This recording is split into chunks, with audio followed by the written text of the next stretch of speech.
네, 시간이 돼서 어, 웨비나 시작해 보도록 하겠습니다. 하루 한입 번역 챌린지 14일 번역 챌린지 2기였는데요.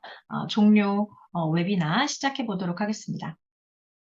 제가 지금 14일 번역 챌린지 종료 웨비나를 진행하고 있어요. 종료 웨비나 화면을 보고 싶으신 분들은 제 스토리에 남겨놓은 링크를 클릭하시면 됩니다. 종료 웨비나를 시작해 보도록 하겠습니다.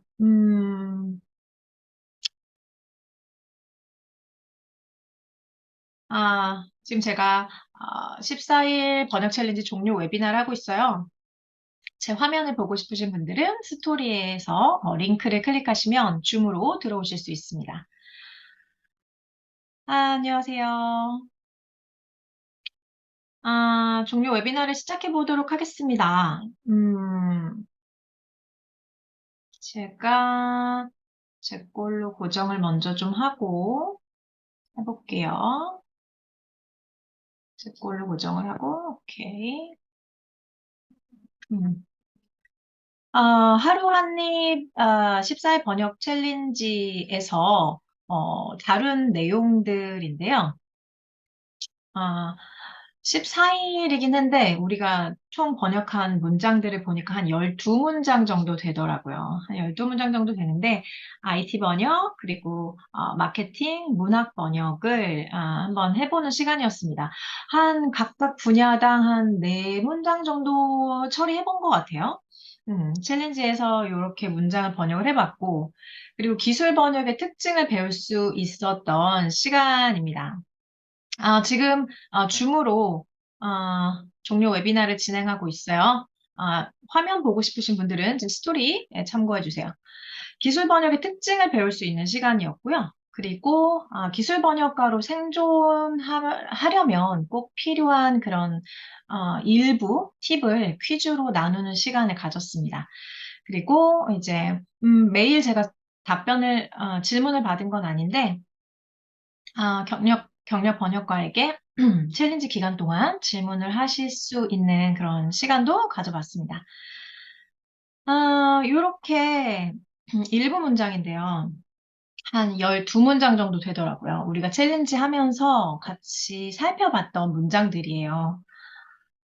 요렇게 한 12문장 정도 되는데, 이 번역을 처음 해보신 분들이라면, 영어 실력이 아무리 탁월한 분들도 굉장히 어렵다고 느끼세요. 근데 그 어렵다고 느끼는 게 정상이고, 음, 이 어렵다고 느끼는 게 정상이고, 탁월한 영어 실력과는 관계가 많이 없고, 어느 정도 관계는 있지만, 탁월한 영어 실력에다가 번역 훈련을 해야 이 번역 문장들을 처리하고 또 감을 잡고 할 수가 있거든요.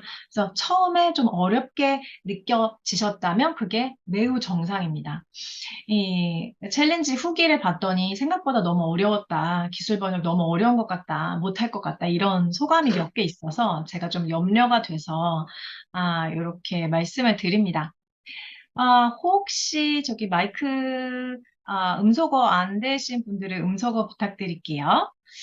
아, 그러니까 번역 처음 하는 사람들은 번역이 어렵다고 느껴지는 게 맞고, 특히나 기술 번역을 처음 하는 분들은 더 어렵다고 느껴지신다면 그게 맞습니다. 그게 맞고, 이 기술 번역을 접근하는 방식을 우리가 배우고 익숙해지면 사실은 그렇게 어렵지 않다. 근데 우리가 이 번역 챌린지에서 진행했던 그 본문의 난도가 한 중급 정도였어요. 그래서 실무에서 다루는 난이도와 저는 나름 흡사했다고 생각되는데, 물론 이거보다 조금 더 어려운 내용을 다루기도 합니다. 이 어려운 내용이라는 게 꼭 문장이 너무 어렵게 막 구조가 짜여져 있고 되게 어려운 용어가 등장하고 그래서 어렵다기보다 생각보다 짧은 문장, 그리고 쉬운 단어들로 구성되어 있는 문장이 사실은 더 번역하기가 어려워요. 이게 무슨 이야기냐? 이런 거는 이제 실제로 기술 번역 훈련을 하면서 느껴지실 거예요. 차라리 어려운 용어나 표현 같은 건 그냥 구글 검색하고 사전 뒤지면 나오거든요. 근데 사전을 뒤져도 안 나오는 애들이 있어요. 그런 애들이 진짜 어려운 번역이거든요. 그래서 우리가 이 14일 번역 챌린지 하면서 처음 보는 문장 구조들, 그거 낯설어서 어렵게 느껴지는 거 정상이다. 그런 말씀을 드리고 싶었고요. 이 번역 챌린지 하는데 제일 많이 참여해주신 분들이에요. 핸들러, 애나, 스완스타, 앨리스, 라이언님. 이 외에도 거의 한 1회 정도로 근소한 차이로 되게 많이 참여해주신 분들 목록을 제가 이제 곧 보여드릴게요. 너무 수고 많이 하셨고, 14일 번역 챌린지 하면서 좀 재밌는 시간이셨길 바래요.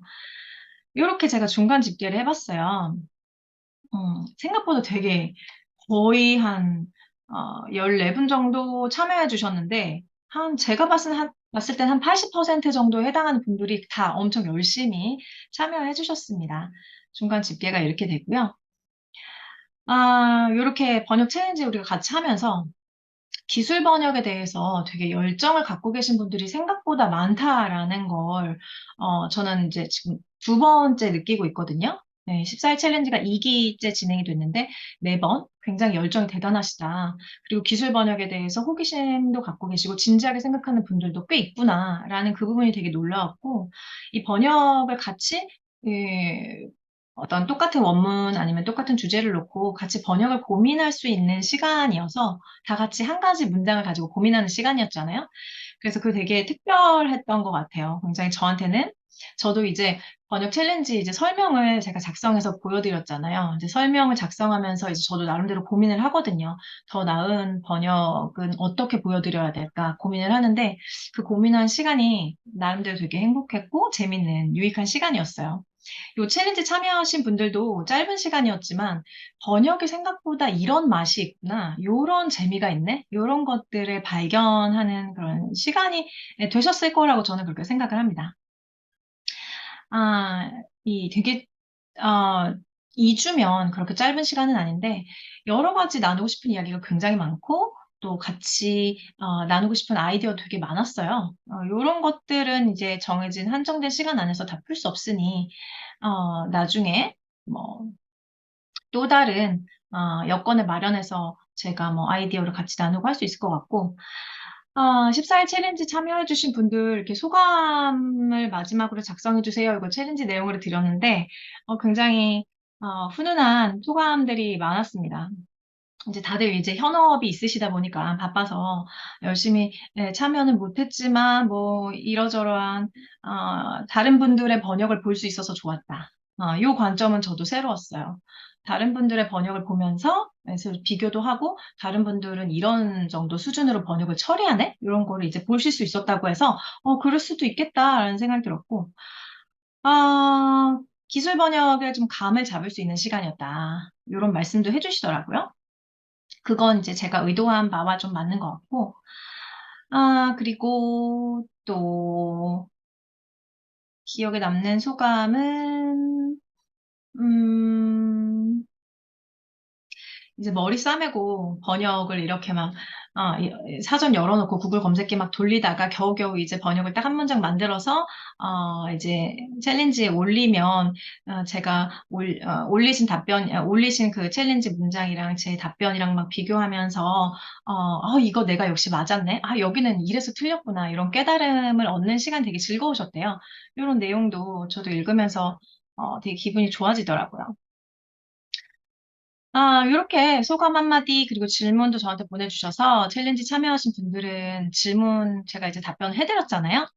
답변을 해드렸고, 또 추가 질문 있으실 것 같아요. 그 질문은 이제 곧 받도록 하겠습니다. 이렇게 따뜻한 소감을 많이 많이 남겨주셨어요.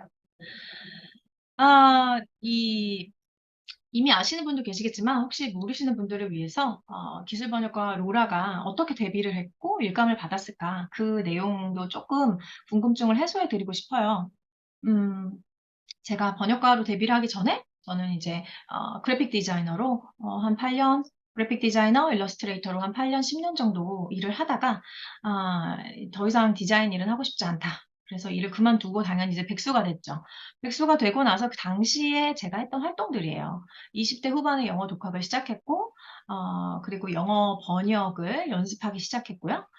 제가 궁금했던 내용들을 그 내용이 뭔지 궁금해서 알아내려는 목적으로 번역을 하기 시작했고, 그게 연습이 됐던 것 같아요. 지금 보니까.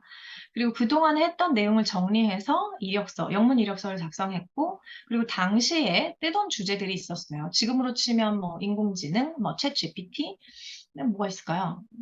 뭐 친환경 관련된 그런 이슈들, 뭐 이런 것들. 당시에 제 10년 전에 뜨던 그런 주제로 번역 봉사를 진행했고, 그리고 이제 막 번역가한테도 마케팅이 필요하다더라라는 걸 알게 돼서 해외 번역가 마케팅 방법을 검색해서 그대로 배워서 따라하고 이런 작업을 했었습니다. 제가 첫 일감을 받았을 때 스펙도 궁금하실 것 같아서 간략하게만 말씀드리면 좀 어설픈 실력으로 비즈니스 영문 이메일을 작성할 수 있는 그런 능력을 갖추고 있었고요, 당시에. 그리고 영문 이력서를 가지고 있었어요. 처음 제가 만든 영문 이력서는 당연히 굉장히 형편없었고 문법 오류도 많았는데 제가 계속 업데이트를 하고 수정을 하고 이제 조금씩 나아진 거죠. 당시에 제가 첫 일감을 받았을 때는 번역 전공을 하지 않은 상태였고요. 그리고 당시에 제가 번역 봉사를 한 약 3만 단어 정도 했던 걸로 제가 기억이 납니다. 그리고 영어로 소통을 할 수 있었던 상황이었어요.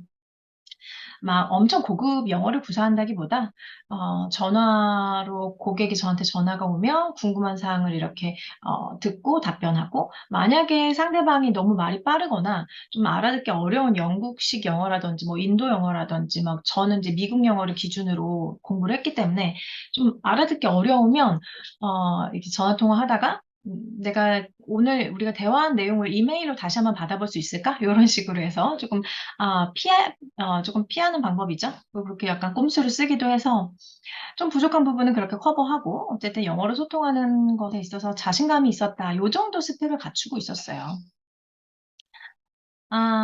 제가 그 번역가 지망생이었다가 그다음 초보 번역가 시절을 거쳐서 경력을 쌓게 되기까지 제가 항상 신경을 썼고 항상 포커스가 맞춰져 있던 부분이 있었는데 그건 바로 더 나은 조건으로 계약하고 싶어. 더 나은 조건으로 번역 일감 받을래라는 거기에 항상 포커스가 맞춰져 있었어요.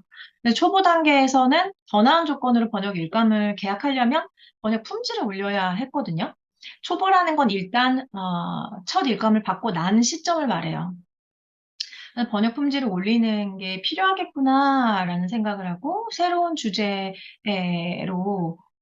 제가 이 전문 분야를 좀 확장하고 싶어서 새로운 주제에 입문 지식을 쌓기 시작했고 그래서 초보 단계에 제가 갖춘 건 나름대로 아주 입문 수준이지만 전문성 그다음에 고객이 나를 좀 믿고 일감을 줄 수 있게끔 신뢰감을 줄 만한 이력 사항을 만들어 놨어요. 그게 또 다음 일감으로 이렇게 이어지더라고요. 이러한 활동을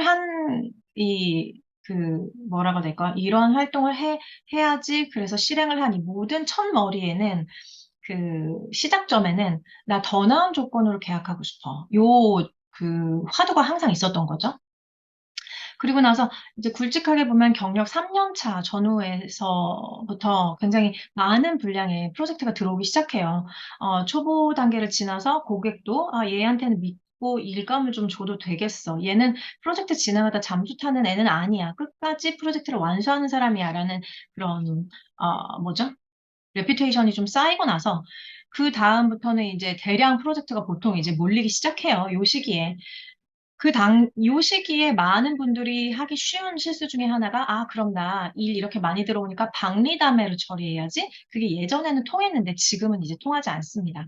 인공지능 그 번역 기술이 점차 발전하면서 박리담회로 처리할 수 있는 일감들이 많이, 거의 대부분, 자동 번역 기술이 대체하고 있습니다.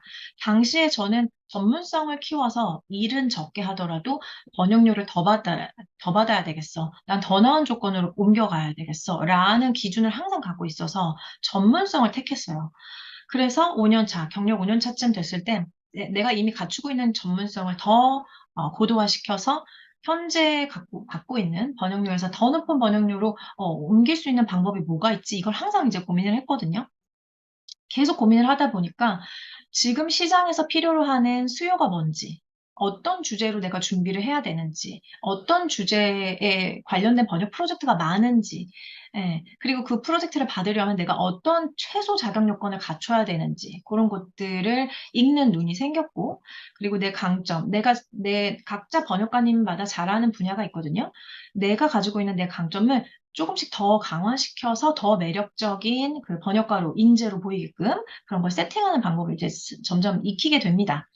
그리고 경력 5년 차쯤 되니까 제가 이제 제가 접근하고 싶은 분야에 대해서 내가 시간을 투자하고 조금씩 조금씩 전문 지식을 쌓아놨더니 이게 결국엔 시간이 좀 걸리더라도 결국에는 돌아오더라. 내가 투자하면 돌아온다라는 이 확신이 이제 경력 5년 차쯤 되니까 좀 더 뚜렷하게 생기더라고요. 그래서 그 전에 초보 경력 3년 차쯤에는 내가 지금 IT 분야만 열심히 하고 있는데 마케팅 분야에 시간을 투자해야 될까 말까 이렇게 우왕좌왕 걱정하고 이 할까 말까 고민하는 시간이 되게 길었어요. 근데 이게 점차 점차 짧아진 거죠. 왜냐하면 경험으로써 내가 시간을 투자하고 에너지를 투자했더니 이게 돌아오네? 라는 걸 계속 경험을 하면서 그 다음 제가 시장에서 어떤 수요를 읽었으면 그리고 그 수요, 예를 들어서 뭐 인공지능 기술에 관련된 번역 뭐 수요가 만약에 많다라고 만약에 예상이 됐다면 그 내용과 관련해서 내가 프로젝트를 받을 수 있게 어떤 준비를 그냥 바로 하는 거죠. 고민 없이.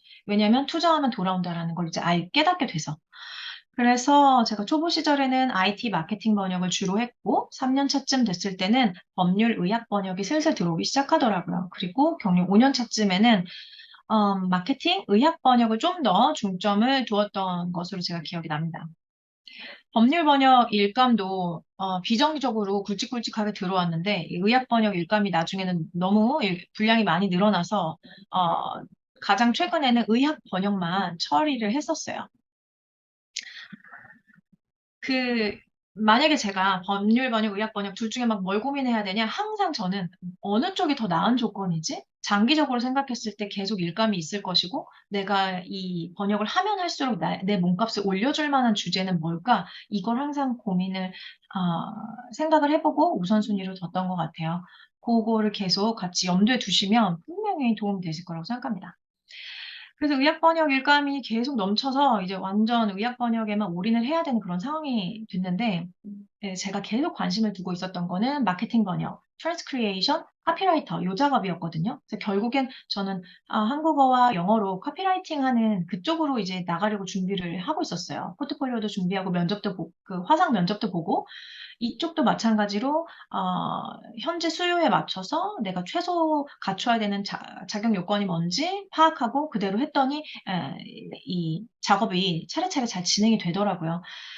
그래서 카피라이터로 진입하려면 이렇게 나가면 되겠구나라고 이제 막 포트폴리오를 적극적으로 만들고 있는데 그 어느 순간 그동안에 내가 목표를 했던 그 전문 주제를 뚫고 들어가서 전문 주제 일감을 받고 또 내가 목표로 하는 주제를 또 뚫고 들어가서 받고 요거를 계속 하면서 어떻게 해야 되는지 나는 방법을 터득했는데 이제 나는 카피라이터가 되고 나면 그 전에 내가 힘들게 쌓았던 노하우들이 다 그냥 묻히게 되는 게 너무 아깝다는 생각이 들었어요. 어느 순간. 그래서 그냥 나 혼자 내가 찾은 꼼수로 음, 나 혼자 유리한 길로 그냥 가면 빠지면 그게 다일까라는 생각을 계속했는데 내가 거쳐간 그 길을 좀 잘 정리해서 공유하고 나누면 좋겠다. 나중에 내가 언제든지 다시 카피라이터든 의학 번역이든 돌아가면 되니까 그런 생각을 해서 그다음 제가 만든 게 로라의 번역 수업을 만들게 됐고 가장 중심을 두고 있는 메시지는 다른 번역가님들은 저처럼 그렇게 고생 안 하셨으면 좋겠다라는 생각으로 만든 브랜드예요. 로라의 번역 수업. 저처럼 고생하면서 결국에는 원하는 목표를 달성하면 다행인데, 목표를 달성하기 전에 굉장히 많은 분들이 포기하세요. 방법과 길을 찾지 못하고 계속 헤매다가 또는 난 그냥 소질이 없나 봐. 그래서 많이 포기하시거든요. 그런 경우들이 좀 많이 없었으면 좋겠다. 이런 생각에서 만들었고, 이 14일 하루 한입 번역 챌린지랑 가장 닮아 있는 본 과정은 기술 번역반이에요. 뭐 이미 눈치는 채셨겠지만 14일 번역 챌린지에서 우리가 조금 조금씩 맛을 본 거거든요. 여러 질문을 제가 되게 많이 받아요. 영문 이력서에 문제가 있어서 제가 일감을 못 받는 것 같아요. 아니면 저 샘플 테스트에 자꾸 떨어져요. 뭐가 문제일까요? 이런 질문들 받고 또는 번역, 번역가 지망생들이 구직그 활동을 좀, 어떻게 해야 되는지 몰라서 번역가 데뷔를 못하고 있는 것 같아요. 막 이런 의견도 받았는데, 제가 생각할 때는 가장 본질이 채워지면 영문 이력서가 조금 허접해도 합격하고요. 본질이 채워지면 번역 테스트에서 한두 번은 떨어지겠지만, 그 다음부터는 분명히 붙거든요. 본질을 채울 수 있는 커리큘럼으로 제가 최대한 짰어요. 그래서 번역 요율은 굉장히 중요합니다. 내가 번역 실력이 탁월한데 번역 요율을 못 받는 분들이 의외로 종종 있어요. 실력은 좋은데 저는 그걸 좀 이용당하고 있다라고 생각이 들어요. 본인이 실력이 좋으면 실력이 좋은 만큼 번역률을 높게 측정을 해서 계속 내고를 해서 협상을 해서 요율을 올리셔야 되는데 번역 요율을 제대로 알지 못하고 요율을 어떻게 올려야 되는지 모르시는 분들도 꽤 있다는 거. 번역 품질을 만드는 것만큼이나 중요합니다. 이런 내용들 커리큘럼에 들어가 있고, 그리고 더 나은 기회를 내가 찾아야지, 그래서 더 나은 기회를 잡을 수 있는 자격 요건을 갖춰야지라는 생각을 하는 그 기저에 뭐가 깔려 있냐면요. 나는 기술 번역가야. 라는 자긍심이 깔려 있거든요. 그런 자긍심을 줄 수 있는 게 번역에 대한 기초 이론을 알고 있는가 없는가 이까짓 게 사실 뭐가 중요해라고 저도 생각을 했었는데 이론을 알고 나니 좀 마음가짐이 달라지더라고요. 나 그래도 기초는 아는 사람이야. 번역에 대해서 뿌리가 없는 그런 어 뭐라고 될까? 음, 그 번역가 자격이 없는 사람이 아니야라는 그런 생각을 가지실 수 있게 좀 도와줘요. 그런 이론 번역에 대한 이론 오픈 강의가 사실 검색하시면 많이 나와요. 근데 저는 이제 그 내용도 기술 번역반에서 같이 알아주시면 좋겠다 해서 이론 수업도 들어가 있고요. 그리고 트라도스 같은 경우는 대량 프로젝트를 수주할 때 필요한 캣툴이에요. 트라도스로 제일 많이 쓰고 메모큐도 쓰지만 기본 기능 정도만 익히시면 됩니다. 어떤 분들은 뭐 중급 이상 막 이런 기능을 익혀야 된다라고 생각하시는 분들 많은데 그런 기능까지 잘 쓰게끔 요구하는 고객들 중에서 번역료를 많이 주는 고객을 저는 사실 못 봤어요. 그래서 번역료가 조금 아이러니할 수도 있는데 번역료가 높으면 높을수록 이 캣툴 사용할 일이 없어집니다. 하지만 우리 초보 번역가님들, 번역가 지망생님들은 초반에 경력을 쌓아야 하고 초반에 이제 대량 프로젝트를 수주하는 전 단계까지는 트라도스 기본 기능 정도는 꼭 익히셔야 하기 때문에 요 커리큘럼이 들어가 있고요. 그리고 번역 테스트가 뭔지 일단 이해를 하고 번역 테스트를 통과하려면 어떤 부분을 가장 신경 써야 되는지 그 내용을 이 커리큘럼에서 또 다룹니다. 번역 테스트 과정이 또 있고요. 그리고 기술 번역의 핵심이고 또 번역 품질을 올리는데 가장 중요한 병행 지문을 찾는 것에 대한 내용도 나와요. 병행 지문을 얼마나 정확하게 잘 찾느냐에 따라서 번역 품질이 달라지고 그러면 그 다음 일감으로 이어지느냐 마느냐가 결정이 되거든요. 병행 지문 찾는 법. 그리고 또 가장 더 본질 중에 본질이 될 수 있는 IT 번역, 그리고 마케팅 번역을 실습하는 시간을 한 5시간 이상, 6시간 정도까지는 안 되는 것 같아요. 한 5, 6시간 정도씩 각각 이렇게 할당이 되어 있습니다. 커리큘럼에. 그리고 보충 수업은 제가 비정기적으로 콘텐츠를 만들어서 업로드 하는데, 강의에서 충분히 설명을 드렸다고 생각하는데, 막상 되게 어려워하시는 내용들이 있어요. 그런 내용들만 보충 수업 콘텐츠를 만들어서 비정기적으로 제가 업로드를 하고 있습니다. 그래서 이렇게 기술 번역반 커리큘럼이 이렇게 짜여져 있다. 본질을 채우는 그 방식에 좀 중점을 두고 있다라는 걸로 말씀드리고 싶었고, 혹시나 기술 번역반에 관심 있는 분이라면 영어 중상급 이상이신 분들, 그리고 영어로 뭔가 궁금한 내용을 검색하고 그걸 이해할 수 있는 실력을 갖추고 계신 분들은 기술 번역반 추천합니다. 기본적으로 한국어가 모국어이신 분들한테만 제안을 하고 있어요. 외국인이신데 저한테 기술 번역반 수강하고 싶다. 이런 문의가 비정기적으로 와요. 랜덤하게. 근데 이제 제가 여쭤봐요. 한국어 실력 어떻게 되시나요? 아무튼 한국어 모국어이셔야 강의를 수강하실 수가 있고요. 그리고 최소 1년간 번역 훈련을 하실 분들에게 이 강의를 추천합니다. 한 달 안에 내가 뭔가 결과를 만들어야 돼요. 저는 지금 번역의 왕초보인데요. 영어는 잘 못하고요. 근데 빠르게 결과를 만들어야 돼요. 이런 분들에게는 기술 번역반이 조금 맞지 않습니다. 번역에 좀 시간을 투자하실 분만 기술 번역반 수강하시면 되겠고요. 11월 기술 번역반 지금 이제 할인 기간이 끝나서 정가로 지금 가격이 바뀌어 있어요. 그런데 요 할인 쿠폰, 요 할인 코드를 쓰시면 10만 원 할인을 받으실 수가 있고요. 요 유효 기간은 내일까지입니다. 어, 해외에서 요거 강의 이 챌린지를 진행하시는 분들도 몇 분 계세요. 그래서 요거 들으시면 나중에 이제 강의를 수강하시면 기일이 안 맞을 수 있어서 원래 25일 마감인데 26일까지 열어두도록 하겠습니다. 할인 쿠폰 코드는 요렇고요. 그리고 번역 질문 받도록 하겠습니다. 번역 질문, 인스타 라이브에서도 번역 질문 해주시고요. 오늘, 여기 종료 웨비나에 와주신 분들도 편하게 번역 질문을 해주시면 되겠습니다. 채팅 통해서 뭐, 번역에 관련된 여러 가지 질문 편하게 해주시면 제가 답변을 해드리도록 할게요. 질문을 여기서 먼저 받을게요. 카피라이터 일은 맨 처음에 어떻게 시작하셨는지 궁금합니다.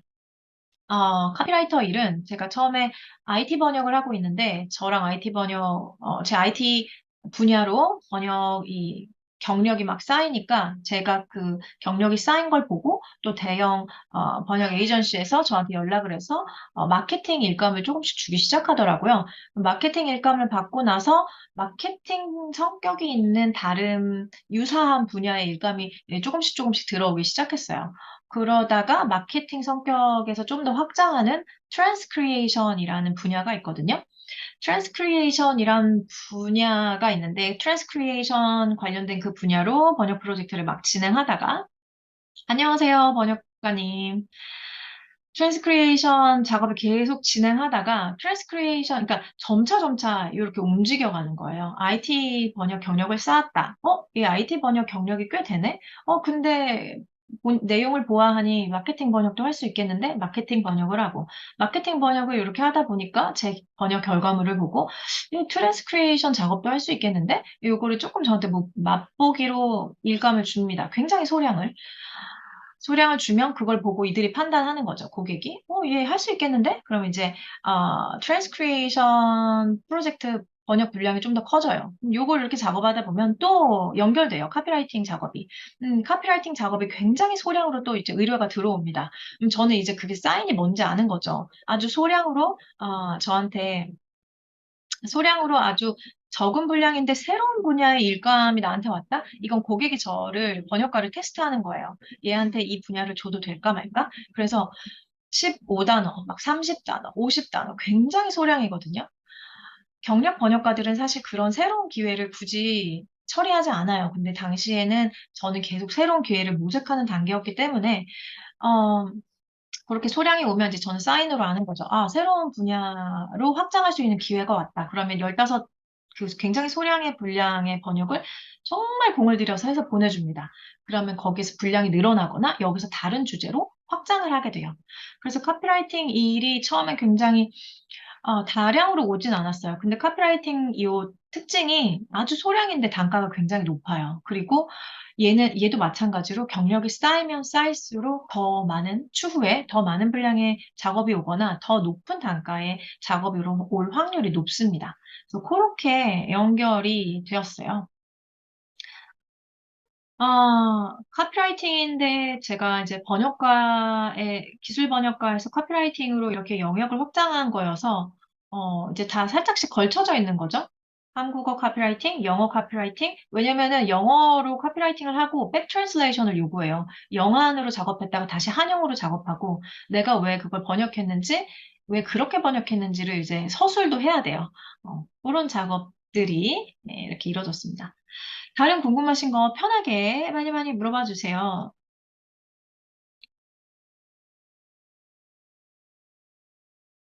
라이브에 오신 분들도, 이 인스타그램 라이브에 오신 분들도 질문해 주시면 편하게 답변 드리도록 하겠습니다. 제가 이거 14일 챌린지를 하고 기술 번역반을 운영하면서 항상 아쉬운 게 좀 번역 훈련을 더 많이 할 수 있는 기회를 만들고 싶다라는 생각이 저도 많이 들거든요. 근데 그러려면 되게 장기적인 프로젝트로 가야 되고, 제가 그걸 혼자 감당할 수 있을까? 이런 우려가 있어서 계속 고민을 하고 있는데, 내년 언젠가, 내년, 언제인지는 확답을 못 드리겠지만, 내년 언젠가는 기술 번역반 수강하신 분들과 같이 조금 그 장기 프로젝트를 진행하고 싶은 생각이 있어요.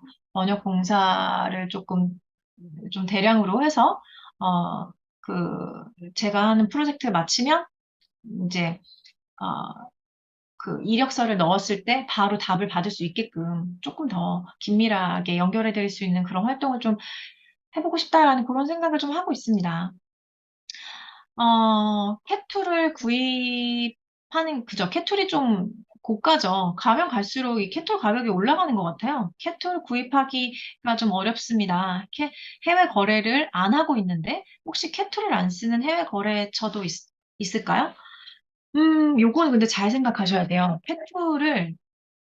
캣툴이 한 지금 70만 원, 80만 원인데, 7, 80만 원대인데, 어, 내가 캣툴 7, 80만 원을 투자해서 내가 한 달에 2, 300만 원씩 번역 일감을 좀 받을 수 있겠다라고 판단이 들면 당연히 캣툴 구매하시는 게 훨씬 낫죠.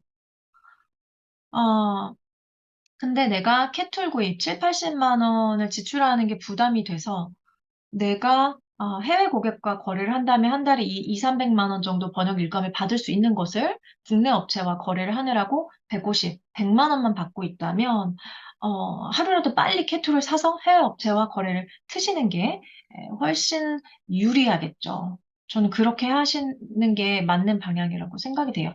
캐툴 그리고 이 공동구매도 많이 하고 있거든요. 트라도스 그룹 바잉이라고 검색을 하시면 프로즈닷컴 같은 데서 아니면 공동구매 진행하는 그런 사이트가 몇 개 뜰 거예요. 공동구매하는 곳에 들어가서 사시면 한 15%, 20% 그렇게 할인을 받으실 수 있고, 이제 크리스마스가 다가오니까 아마 크리스마스 전후로 또 할인을 할 것 같아요. 그런 중요한 행사마다 또 할인을 하거든요.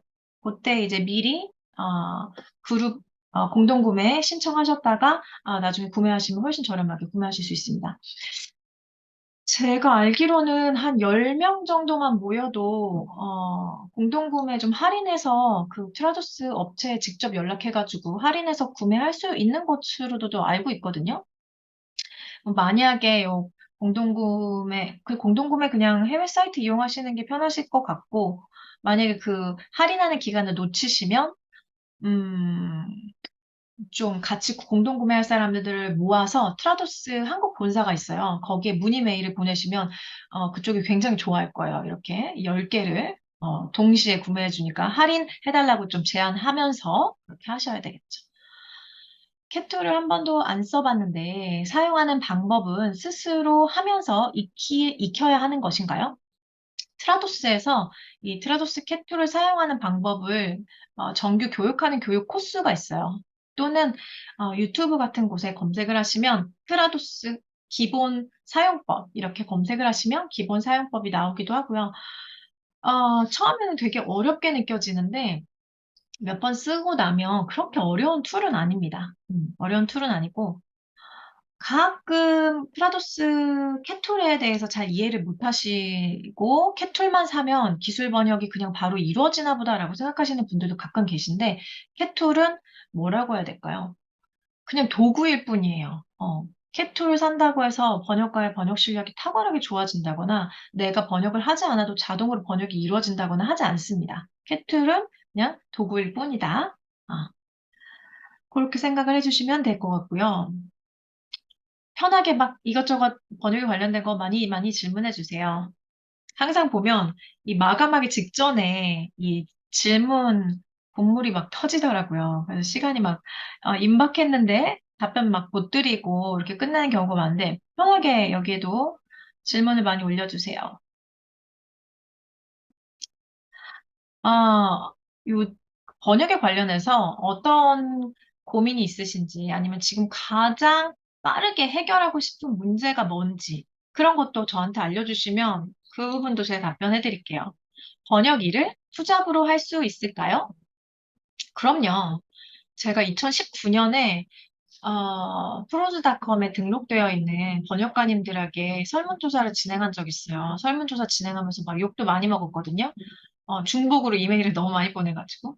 근데 그때 몇 분이 참여하셨더라. 꽤 많은 분들이 참여해 주셨는데, 그 설문조사 결과를 보니까 한 70%였나? 6, 70%에 해당하는 분들이 파트타임으로, 그러니까 투잡으로 번역을 하고 계시더라고요.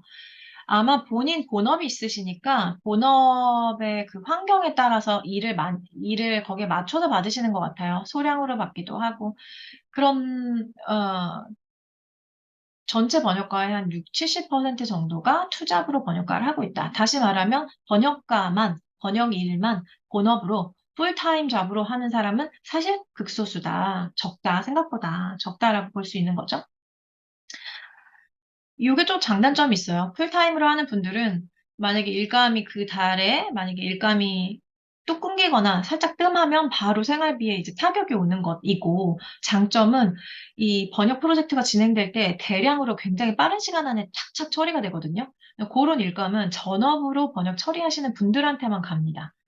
그래서 전업 번역가이고 번역 품질에 문제가 없고 거래처가 한 세 군데에서 다섯 군데 정도 뚫어 놓으셨고 그리고 본인의 신용을 잘 관리하고 계신 분들은 조금 굵직굵직한 프로젝트를 더 많이 받아서 처리하게 되시죠.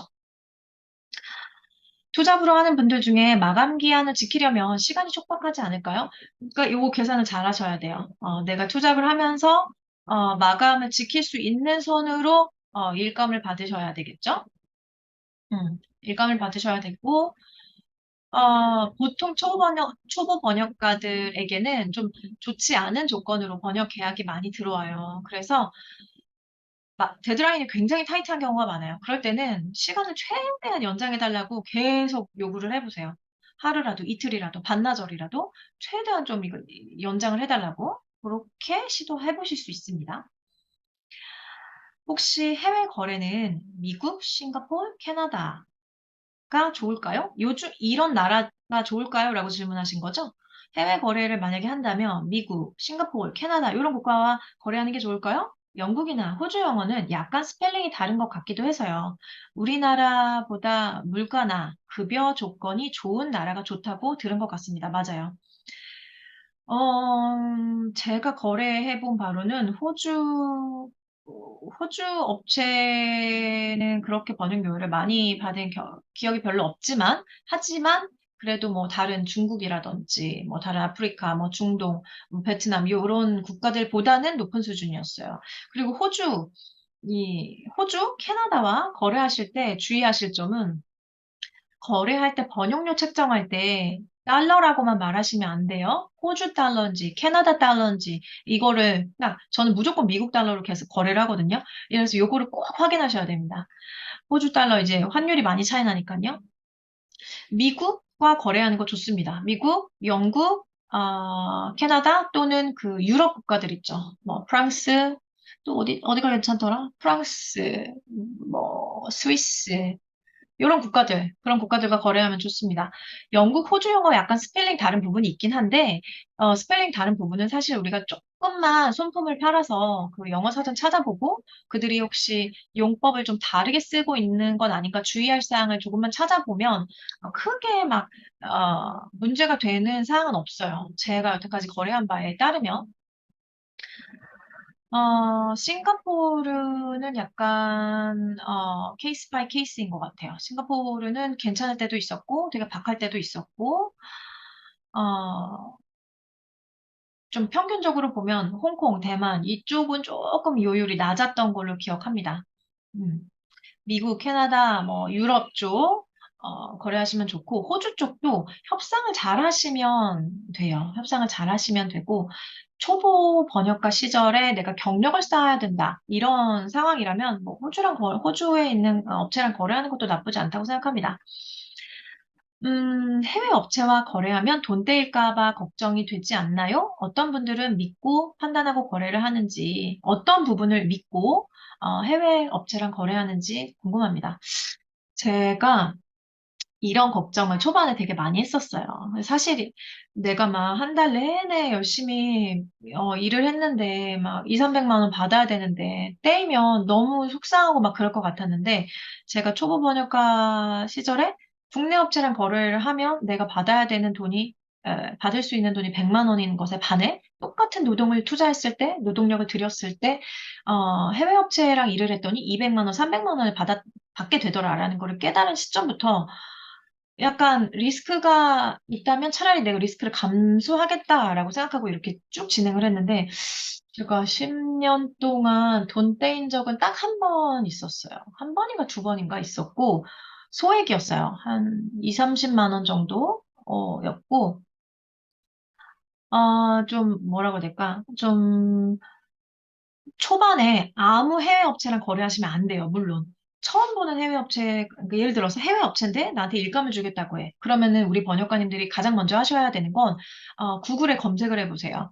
그 해외 업체 이름이라든지 나한테 이메일 보낸 사람의 이메일 주소가 있잖아요. 그 이메일 주소를 구글에 넣고 스캐머라고 한번 쳐보세요. 스캐머, 땡땡, 나한테 이메일 준 사람의 이메일 주소, 아니면 그 사람의 그런, 회사 이름, 그런 것들을 쓰시면 이 사기꾼들이 원래 사기치고 있던 그런 사람이면 검색에 나와요. 검색 결과에. 검색 결과에 나오고, 어, 처음에, 그 검증 작업을 꼭 하셔야 돼요.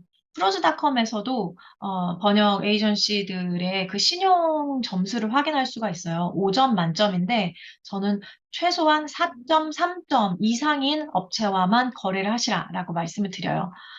4.1점 정도만 돼도 어딘가 문제가 생기기 시작합니다. 의사소통이 잘 안 된다거나 자꾸 지급하는 그 번역료 지급 기일이 늦어진다거나 하여간 뭔가 문제가 생겨요. 그래서 최소 4.3점 이상. 프로즈닷컴에 블루보드라는 그 평점을 기록해 놓은 곳이 있어요. 그래서 내가 해외 업체와 이제 떤 해외 업체한테 내가 제안을 받았는데 얘네가 어떤 데인지 궁금해. 그러면 구글에 들어가셔서 블루보드 땡땡 블루보드였나? 블루보드 땡땡 하고 그 기업 이름, 그 나한테 일을 준 번역 에이전시 이름을 검색하시면 걔네들 평점이 뜹니다. 간혹 가다가 프로스닷컴에 등록이 안 되어 있는 애들이 있어요. 그러면 글라스도어라는 곳에서 검색하셔도 되고 아니면 스캐머 이렇게 스캐머 쉼표 찍고 아니면 스캐머 땡땡 그리고 나한테 제안해준 그 업체 이름 또는 그 이메일 주소 치시면 그 전에 사기를 쳤던 사람인지 아닌지 검증하실 수가 있습니다. 그거 반드시 확인하셔야 돼요. 초반에.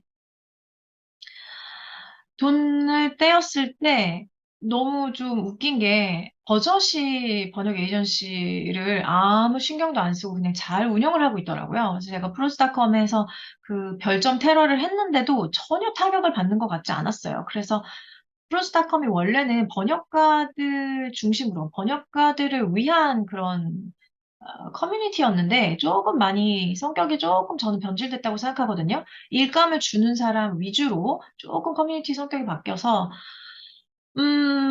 번역가들 그렇게 보호해준다라는 느낌은 못 받았고 아무튼 못 받았어요 돈을. 그래서 소액이라 다행이었죠. 그래서 일감 받으시기 전에 반드시 필터링 하시고 그런 경우는 굉장히 극소수다. 굉장히 극소수이기 때문에 해외 업체와 거래하는 건 저는 적극적으로 추천을 해드리고 해외 업체랑 사실은 거래하셔야 돼요. 왜냐면 우리 번역가님들이 지금 다 내 에너지, 내 두뇌로 쓰는 이 노동력, 이걸 다 사실은 누군지 모르겠지만 나를 고용한 그 고용인에게 이렇게 뭐 이용당하는 건 아니지만 내가 원래 받아야 되는 번역료, 내가 그냥 해외 고객과 거래하면 내가 200만 원 받는데 이걸 중간에 나한테 일감을 알선해주고 번역 수수료라는 명목으로 그냥 절반 뚝 떼어가서 나는 100만 원만 받으면 저는 개인적으로 너무 억울할 것 같아요. 저는 그런 구조로는 조금 동기부여가 잘 안 되는 타입이어서 차라리 내가 조금 더 고생하고 조금 불편하더라도 내가 받을 대가는 제대로 받아야겠어. 라고 생각하는 타입이거든요. 근데 그렇게 생각해서 여태까지 지내왔고 계속 더 나은 좋은 조건을 많이 받을 수 있어서 저는 적극적으로 추천을 해드립니다. 돈 떼이는 경우는 정말 극소수예요. 아주 극소수. 전 차라리 국내 업체와 거래해서 돈 많이 떼었다는 이야기를 더 많이 들었어요. 그러니까 돈 떼이는 건 어디서나 가능하다. 영어 중상 이상, 영어 중급, 영어 중상급 이상 실력자에게 기술 번역 강의를 추천해 주셨습니다. 토익 공부하듯이 동강을 들으면서 레벨업 시키면 될까요? 예를 들어서 영어 중급 이상 실력이 안 된다. 중상급 이상이 아니다. 이런 경우라면 토익 공부를 해서 레벨업을 시켜야 되느냐라고 질문을 하신 것일까요? 저는 조금 헷갈려요. 제가 이해한 게 맞는지 다시 설명을 해주시면 감사하겠습니다. 중급 이상 돼야 된다는 건 영어 문장을 봤을 때 문장 구조가 일단 보여야 되고 어디가 주어고 이 문장의 동사, 그 뼈대가 되는 동사가 뭔지 파악할 수 있는 정도거든요. 그리고 문장의 구조가 조금 낯설더라도 번역을 접근할 수 있고, 그 정도 실력을 말씀드리는 건데, 토익 점수랑은 또, 아주 긴밀하진 않지만 약간의 느슨한 관계는 있는 것 같아요. 그래도 어느 정도 토익 고득점자이신 분들은 영어 문장을 이해하는 데는 문제가 없으신 것 같은데, 조금 예외적인 부분을 많이 어려워하시더라고요. 어, 이 문장이라든지 이게 언어잖아요. 근데 우리가 학원에서 배운 또는 영문법 책에서 배운 그 문법과 조금 어긋나거나 그런 부분은 좀 이 원문에서 말하고자 하는 바가 뭐지? 이거 파악하고 좀 어려워하셔서 그 부분은 조금 이렇게 유연하게 가져가셔야 되는 부분이 있습니다. 프로스닷컴에서 샘플 번역 올리는 부분이 있는데요. 거기에 원 소스 텍스트에 저작권이 있는지 그리고 이거 되게 중요해요. 프로스닷컴 사이트에 가시면 샘플 번역을 올리는 곳이 있거든요. 근데 내가 예를 들어서, 뭐, CNN 같은데 기사를 가져와가지고 그걸 번역을 한 거예요. 그러면 이 원문에 저작권이 CNN에 속해 있잖아요. 이렇게 저작권이 있는지 없는지, 저작권 분쟁을 피하려고 이런 걸 질문을, 있는 것 같아요. 프로스닷컴에서. 저작권 분쟁이 없는 원문을 사용하셔야지 됩니다.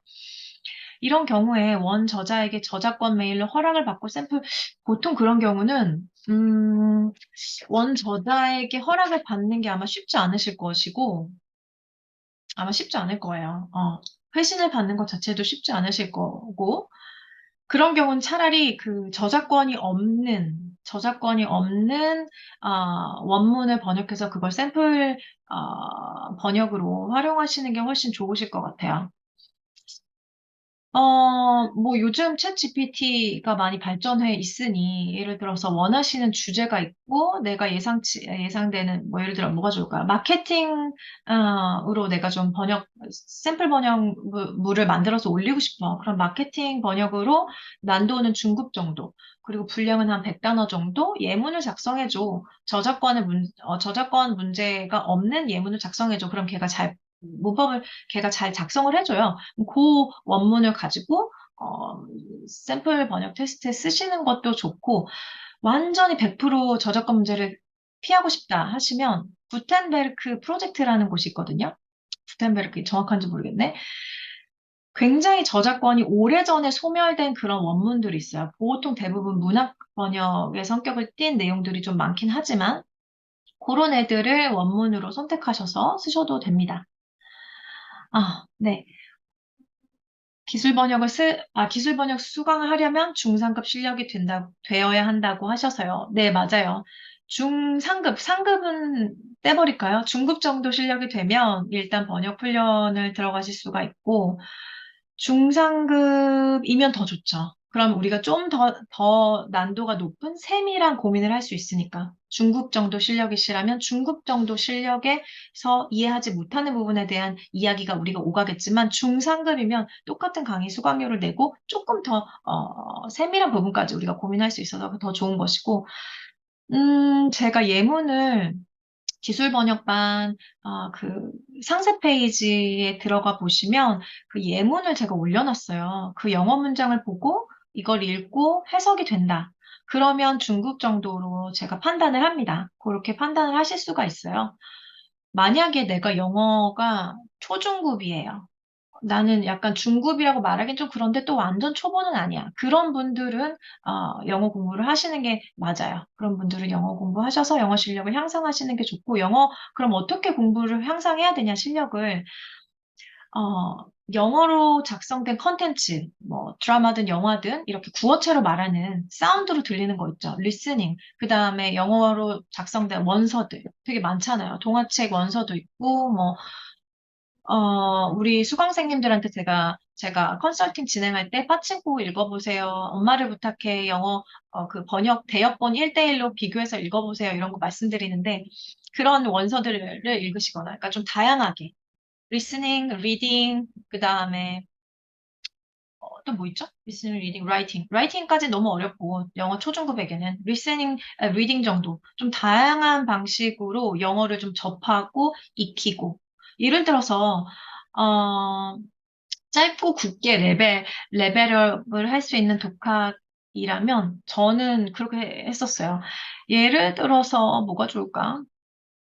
관심사가 있으실 거 아니에요? 전 예전에 그래픽 디자인을 할 때 일러스트레이션 그림 그리는 거 있잖아요? 그거 되게 관심이 많아서 이 일러스트레이터들이 유럽이나 미국이나 캐나다나 이런 데 유명한 작가들이 많았어요. 근데 그 사람들이 작업을 어떻게 하는지 너무 궁금한 거예요. 당시에는 그런 내용들을 다루는 잡지 같은 게 별로 없어서 온라인에 검색을 하면 그 사람들의 인터뷰를 다룬 내용들이 기사처럼 이렇게 블로그에 올라가 있는데 그런 내용을 저는 그냥 내용이 궁금해서 그런 내용들을 번역했어요. 모르는 단어 찾고 그리고 내가 궁금해하는 내가 좋아하는 그런 작가들의 인터뷰를 다루고 있는 영상 같은 거 막 찾아서 보고 그럼 그 사람들이 말하는 영어를 들어야 되고 그 사람들의 내가 궁금한 그 내용을 다루는 영어 텍스트를 읽어야 하고 내용을 이해해야 내가 궁금한 내용, 이 궁금한 부분이 해소되잖아요.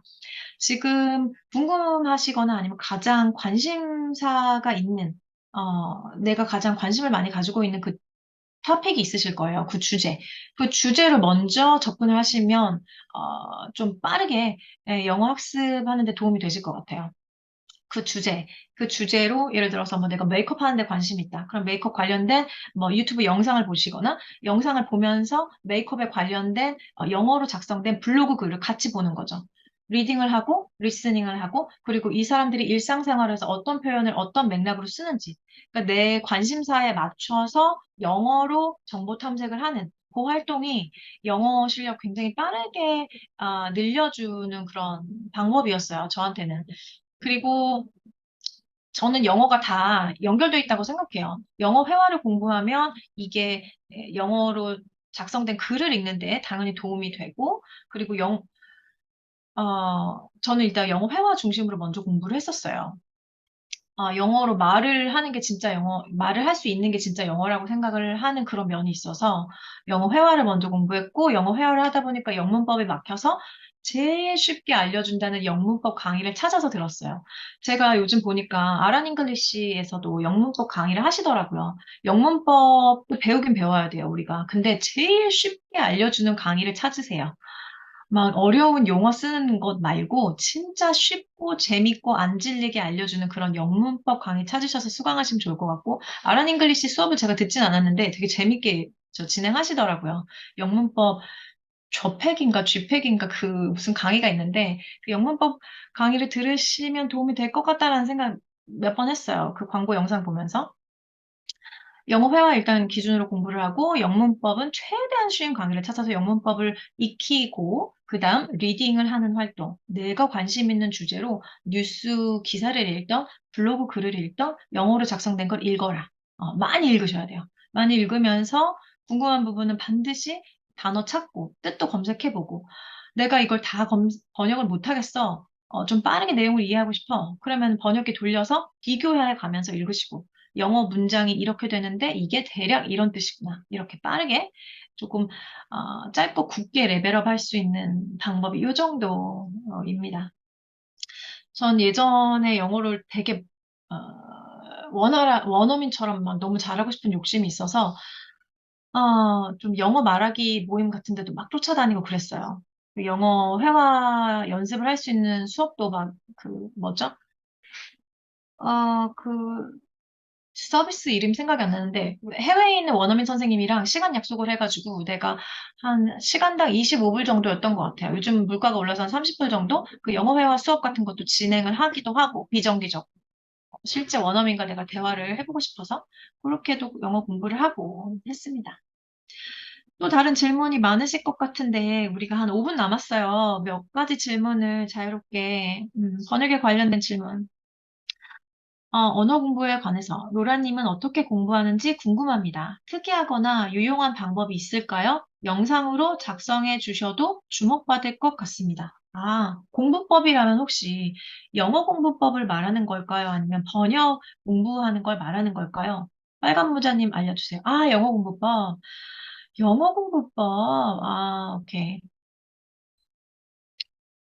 어, 영어 공부법에 대한 영상. 영어 공부법 뭐가 특별한 게 전 특별하다고 생각하지 않는데. 제가 예전에 몇 번 소개한 적이 있는데 제가 쉬운 영어라는 유튜브 채널을 따로 운영하고 있거든요. 쉬운 영어가 로라의 번역 수업 유튜브 채널보다 훨씬 더 먼저 만들어졌어요. 쉬운 영어라고 혹시 궁금하신 분들은 찾아보시면 되는데 쉬운 영어에서 제가 올렸었는데 케이크라는 앱이 있어요. 저는 이제 영어 회화 연습을 너무 못하고 공부할 시간이 없고 에너지가 되게 적은데 영어 공부는 하고 싶다. 그럴 때 케이크 앱을 써요. 케이크 앱을 쓰시면 어떤 상황에서 이런 표현을 보통 이런 용법으로 씁니다라는 걸 굉장히 짧은 컨텐츠로 보여주고 따라서 말하기 할 수 있는 그렇게 구성이 되어 있거든요. 그래서 영어 발음 같은 것도 체크할 수 있고 저는 케이크 앱을 많이 쓰고 조금 본격적으로 공부하고 싶다 싶으면 예전에는 기사를 많이 봤어요. 한국어로 작성된 기사도 보고 뭐죠? 테드턱이나 CNN 기사를 뉴스 영상이랑 기사가 같이 컨텐츠가 묶여 있는 경우가 있거든요. 그럼 이제 리스닝 하는 자료로 영상을 쓰고, 그 다음에 밑에 기사는 쭉 나오잖아요. 그럼 이제 그거는 제가 보면서, 해석을 하는 거죠. 보면서 모르는 단어만 워드에 쫙 복사해서 워드에 옮겨놓고 모르는 단어 찾아서 뜻 붙여놓고, 그런 방식으로 했습니다. 케이크 어플리케이션 정말 강추해요. 저는 실생활에서 되게 자주 쓸 수 있어야 한다고 생각을 하거든요. 그리고 막상 번역을 하면 구어체 표현들이 조금 처리하기가 곤란할 때가 많아요. 그리고 그들의 문화를 이해하는 것도 좀 도움이 많이 되고, 그리고 문법 강의 관심 있는 주제의 텍스트를 번역을 하는 훈련 위주로 진행했느냐? 네, 맞습니다. 그러니까 초반에 영어 회화 공부를 하다 보니 문법이 이해가 되지 않는 부분이 있어서 영어 문법 제일 쉽게 알려주는 문법 강의를 찾아서 영어 문법 강의를 들었어요. 그러면서 리딩하는 그러니까 글을 읽는 그 연습도 동시에 진행을 했어요. 내가 예전에는 저 되게 유학을 가고 싶다는 생각을 많이 했는데 굳이 유학을 안 가고 막 몇 억씩 지출하면서 유학을 가지 않아도 한국에서도 그 유학에 가서 얻을 수 있는 이점을 그 환경을 구성할 수 있거든요. 영어로 드라마를 보고, 영어로 쇼프로를 보고, 뉴스를 보고, 영어로 된 기사를 읽고, 내가 관심 있는 요즘 내가 사고 싶은 어떤 화장품이 있다. 그럼 그 화장품에 대한 리뷰를 영어로 작성한 것들을 블로그를 보고, 그러니까 이 환경을 영어로 다 바꾸는 거죠. 어. 그거를 초반에는 조금 어색하시니까 조금 근데 점차 바꾸는 것보다 그냥 저는 그냥 확 바꾸는 게 그렇게 막 오래 가지는 않았는데 그래도 좀 영어 공부를 해야 되겠다 본격적으로 생각했을 때는 항상 그렇게 했던 것 같아요. 내가 궁금한 거, 내가 찾는 거, 내가 하는 그 핸드폰 되게 많이 쓰시잖아요. 그 모든 활동을 다 영어로 하시면 모르는 단어가 막 쏟아져도 상관없어. 지금 구글 번역기에 돌리거나 아니면 영어 사전에 찾으면 되니까. 그래서 평소에 하는 활동에 영어를 접목시키면 영어 공부를 좀 효율적으로 하실 수가 있다. 그리고 케이크 앱을 적극 추천해드린다. 그리고 쉬운 영어라는 유튜브 채널 제가 운영하고 있는데 거기에 무료 강의를 되게 많이 오픈을 해놨거든요. 그것도 시간 되시는 분들은 찾아보시면 좋을 것 같습니다. 네, 오늘 이렇게 하루 한입 번역 챌린지 종료 웨비나에 참여해 주셔서 감사합니다. 요 종료 웨비나 영상도 다시 보기 하실 수 있게끔 14일 챌린지 신청하신 분들 이메일을 보내드리고요. 제 인스타그램에도 다시 보기 하실 수 있는 링크 같이 공유하도록 하겠습니다. 네, 오늘 여기 이렇게 와주셔서 너무 감사합니다. 평일 저녁이라 막 바쁘셨을 텐데 와주셔서 정말 감사하고 제가 아까 안내해드린 그 할인 코드 다시 필요하신 분들은 저한테 이메일이든 뭐 인스타그램 DM이든 주시면 다시 보내드리도록 하겠습니다. 기술 번역 강의 그리고 의학 번역 이렇게 시작 두 강의는 이제 내일 수강 접수가 마감됩니다. 기술 번역반은 아마 내년 1월 아니면 2월에 개강을 할 것 같고요. 의학 번역은 내년 6월에 개강이 예정되어 있습니다. 네, 오늘 와주셔서 정말 감사합니다. 많은 도움 받으셨길 바라고요. 편안한 저녁 되시면 좋겠습니다. 이렇게 하루 한입 14일 번역 챌린지 종료 웨비나를 마치도록 하겠습니다. 오늘 이렇게 함께 해주셔서 감사합니다. 안녕히 들어가세요. 수고하셨습니다. 감사합니다. 안녕.